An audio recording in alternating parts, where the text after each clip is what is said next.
बिहार में जीत का जश्न मनाती बीजेपी की जुबान पर एक ही नारा है, मोदी है तो मुमकिन है। लेकिन एनडीए और खासकर बीजेपी की इस जीत को मुमकिन बनाने में कुछ और लोगों की भी भूमिका है, जैसे कि चिराग पासवान, जिनकी पार्टी ने न सिर्फ एक सीट जीती बल्कि 33 सीटों पर जेडीयू को हराने में अहम योगदान दिया। युवा विरोधी सोच है मुख्यमंत्री की।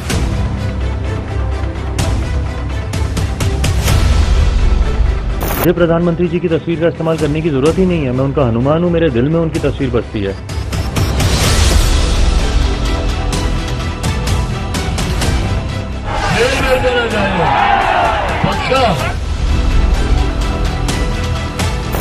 हमारे खिलाफ अभियान चलाता है। अगर वो दोषी होंगे तो मैंने तो बोला जांच करवा के जेल भेजेंगे। प्रधानमंत्री जी को मैं कहूं कि मेरी तरफ से वो किसी भी बंदिश में नहीं रहे, अपना गठबंधन धर्म निभाएं।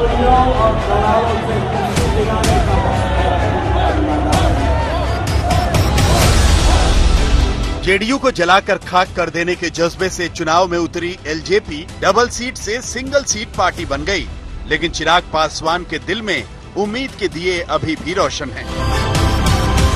2025 की तैयारी में आज से ही लग गया हूं। बीच में 2024 भी है, लोकसभा को भी देखना है, तो दोनों लक्ष्य की शुरुआत रणभूमि में मैं आज से पुनः तैयार हूं, अपने तमाम नए योद्धा और पुरानों को साथ लेकर। 130 से ज्यादा सीटों पर चुनाव लड़कर महज एक सीट पर जीत दर्ज करके भी लोक जनशक्ति पार्टी का जोश गजब का हाई है। वो भी क्यों ना, चिराग पासवान तो शुरू से ही क्लियर थे कि वो पीएम मोदी के हनुमान हैं। उनसे जितना बन पाया उन्होंने किया।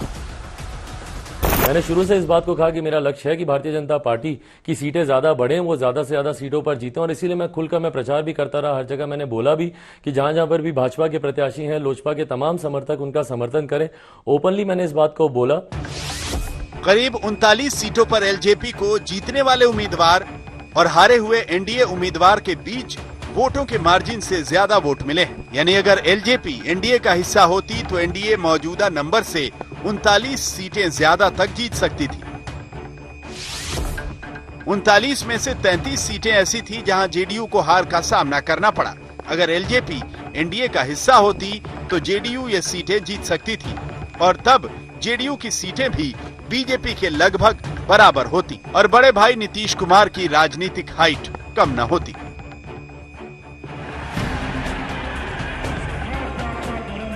यानी चिराग पासवान एलजेपी को जेडीयू के खिलाफ वोट कटवा पार्टी बनाने में सफल साबित हुई। चिराग की ये खुशी जेडीयू के बर्दाश्त से बाहर हो गई। एनडीए के शत्रु नंबर 1 हैं।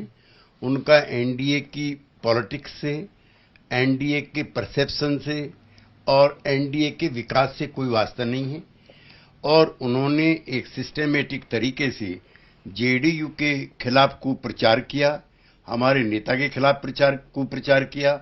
अशिष्ट भी हैं, अज्ञानी भी हैं, अनुभवहीन भी हैं, और मित्र के बेटे। इससे अधिक मैं और कुछ नहीं कहना चाहता। चिराग से बुरी तरह जली भुनी जेडीयू तिलमिलाई हुई है, लेकिन चिराग ने सिर्फ जेडीयू के ही वोट बैंक में आग लगाई हो ऐसा भी नहीं है। एलजेपी की वजह से एनडीए गठबंधन में शामिल विकासशील इंसान पार्टी यानी वीआईपी को भी 4 सीटें गंवानी पड़ी। जीतन राम मांझी की हिंदुस्तानी आवाम मोर्चा यानी हम पार्टी ने भी 1 सीट गंवाई, और तो और 1 सीट पर बीजेपी उम्मीदवार को भी हार का सामना करना पड़ा। लेकिन चिराग को अब इन बातों से कोई फर्क नहीं पड़ता, न एलजेपी की हार से, न नीतीश के चौथी बार मुख्यमंत्री बनने से। उनका काम हो चुका है कि मौजूदा मुख्यमंत्री नीतीश कुमार जी को मैं दोबारा मुख्यमंत्री बनते हुए नहीं देखना चाहता। आज अगर मेरे पास इतनी ताकत होती तो संभवतः इसको मैं हकीकत में भी मैं इसको परिवर्तित करके मैं दिखाता। और प्रधानमंत्री जी की कृपा, उनके आशीर्वाद से पुनः मौजूदा मुख्यमंत्री नीतीश कुमार जी अगर दोबारा प्रदेश के मुख्यमंत्री बनते हैं तो उसको तो मैं रोक नहीं सकता। बट हाँ, जैसा आपने कहा, संतुष्टि इस बात की जरूर है कि उनको सीमित जरूर कर दिया। ये सिर्फ राजनीति में ही हो सकता है कि कोई अपने ही चिराग से अपना घर जलाकर दूसरे का घर रोशन कर दे। चिराग पासवान ने बीजेपी की दिवाली तो मनवा दी, लेकिन इसके बदले में चिराग को रिटर्न गिफ्ट क्या मिलता है, ये देखना दिलचस्प होगा। पटना से मौसमी सिंह, सुजीत कुमार झा और रोहित सिंह के साथ आज तक ब्यूरो।